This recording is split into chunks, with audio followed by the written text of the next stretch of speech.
Hak angket sepertinya akan berjalan, dan itu adalah pilihan konstitusional. Hak angket itu adalah hak yang diberikan oleh konstitusi pada DPR, dan tidak boleh ada satu orang pun atau satu kekuatan pun yang melarang hak itu untuk digunakan oleh anggota DPR. Apapun kepentingannya, tidak boleh. Kalau dia coba melarang hak angket itu, artinya dia larang adalah digunakannya hak konstitusional.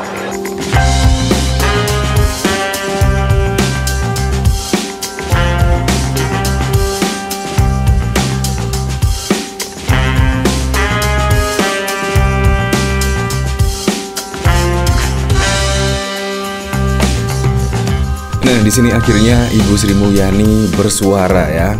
Bersuara apa? Yaitu dampak mengerikan harga beras naik. Menyuruh kita harus waspada. Kita harus waspada kan sangat lucu sekali. Seharusnya juga mewarning ya setidaknya Presiden Joko Widodo lah. Setidaknya ketika rapat bersama Presiden seharusnya juga diungkapkan hal-hal seperti ini. Bukan kita harus waspada, seharusnya di sini ditanggulangi lah hal-hal seperti ini biar tidak berdampak kepada masyarakat luas. Banyak sih yang menyebut, yaitu harga saat ini, harga beras saat ini melambung tinggi, itu bahkan juga paling tinggi dan bahkan juga memecahkan rekor paling tinggi harga beras saat ini. Nah, itu dampak dari apa?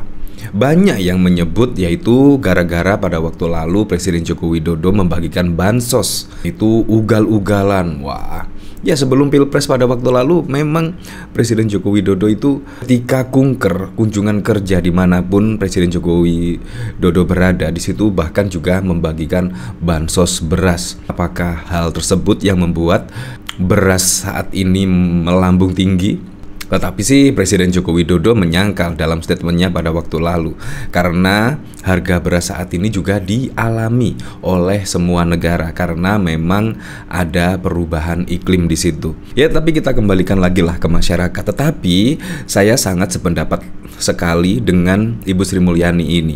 Entah itu karena bansos, entah karena iklim, tetapi gara-gara harga naik di sini, Ibu Sri Mulyani di sini memwarning keras yaitu akan ada dampak mengerikan, yaitu harga beras naik. Ya memang harga beras naik itu memicu inflasi. Menurut saya ya seperti itu. Harga beras naik, warung naik, semuanya naik. Kebutuhan pokok beras lah seharusnya dijaga betul, jangan sampai melambung tinggi seperti ini. Nah, dari sini saya juga penasaran. Beritanya di sini dari TV One News. Sri Mulyani bocorkan dampak mengerikan harga beras naik, kita harus waspada. Di sini harga beras naik menimbulkan polemik di tengah masyarakat. Warga jadi perhatian para DPR hingga segelintir menteri, satu di antaranya Menteri Keuangan Sri Mulyani. Ia begitu memasdai kenaikan harga beras yang sudah mencapai 77% sejak awal tahun. Bahkan ia juga bocorkan dampak mengerikan kenaikan harga beras tersebut. Wah, di sini padahal juga belum masuk bulan puasa, Lebaran, Hari Raya Idul Fitri, ditambah lagi kenaikan kelas, liburan kenaikan kelas dan lain sebagainya. Apakah akan terus berlanjut ya hingga puasa, Lebaran, besok kira-kira? Memang ketika harga naik di situ sangat susah sekali untuk turun kembali. Biasanya seperti itu. Seperti contoh minyak goreng. Minyak goreng pada waktu lalu juga langka dan akhirnya pun saat ini juga masih ya sangat susah sekali untuk turun ke harga seperti semula, sangat susah sekali. Jangan-jangan beras ini juga ya, nanti ada beras kita ya. Kayak pada waktu lalu ketika minyak mahal itu ada minyak kita, besok mungkinan ada beras kita. Yakni bisa berdampak inflasi di Indonesia. Meskipun dalam catatannya inflasi Indonesia saat ini lebih rendah dibandingkan negara-negara maju lainnya. Kita juga waspada terhadap kenaikan harga beras bulanan yang mencapai 7,7% year to date hingga tanggal 21 Februari telah mencapai rata-rata harga 15.175. Ujar Sri Mulyani dalam konferensi pers APBN kita pada 22 Februari. Ini yang memberikan kontribusi terhadap inflasi volatile food di dalam headline inflasi kita, sambungnya. Selain itu, ia sebagai bendahara negara juga merinci beberapa komoditas pangan lainnya yang mengalami kenaikan mulai dari cabai merah 17% dan lain sebagainya. Nah, jadi di sini memang warning keras Sri Mulyani akan inflasi. Wah, kalau ada inflasi misalkan berapa persen saja ya, itu juga sangat mengerikan menurut saya. Di sini bahkan juga ada berita dari BBC, harga beras naik tertinggi dalam sejarah. Ini sangat tidak masuk akal karena kita negara agraris. Nah, di sini memang seperti pada waktu lalu ya, 1965 ya. Di situ bahkan juga banyak yang antri beras pada waktu lalu. Itu kan sudah lama sekali, tetapi saat ini seharusnya ya bisa diatasi lah hal-hal seperti ini. Dari sini saya penasaran, kira-kira komentar-komentarnya seperti apa ya di sini. Di sini dari Putra Samudra, kasih masukan ke Jokowi Bu, gak sah sok-sok kasih bansos segala kalau akhirnya harga beras naik begini. Ngeri apanya, yang rewel tinggal dikasih bansos, datangi aparat dan Kepdes beres. Ikut bertanggung jawab, bukan bisanya cuma bilang kita harus waspada. Nah, kalau berita ini baru sangat meresahkan masyarakat.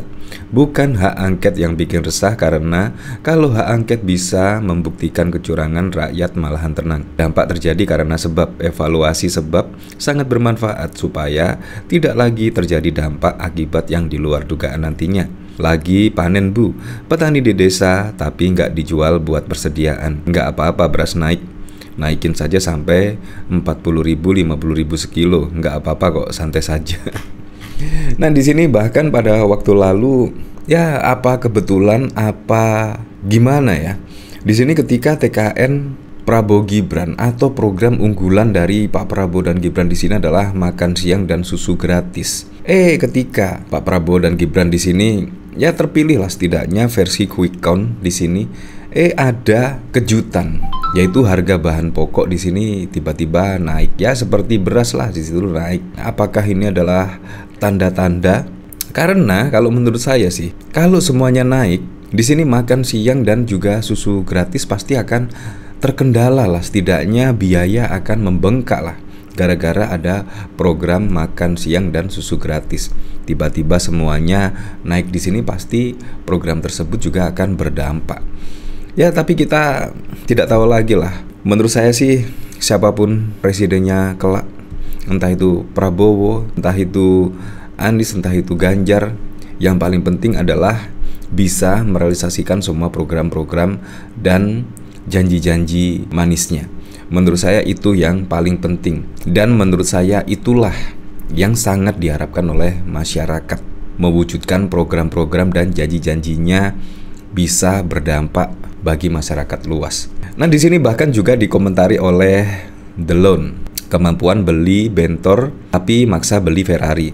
Setelah bayar DP malah hubungi tetangga dan bilang, gue butuh lu untuk bisa lunasi tunggakan Ferrari gue. Bantuin bayar ya, sompral. Di sini dari FIFA, TKN sebut Prabowo butuh PDIP untuk merealisasikan program makan siang gratis. Ya. Terus nyalain PDIP kalau nggak bisa realisasi janji, gitu ya. Setelah cari kambing hitam untuk kegagalan sendiri. Nah, itu masalah mental mereka. Sepertinya yang utama takut nggak jadi dapat cuan dari impor sapi. Keuntungan makan gratis itu 450 triliun per tahun. Pikirannya bisnis bukan rakyat. Ya seperti itulah.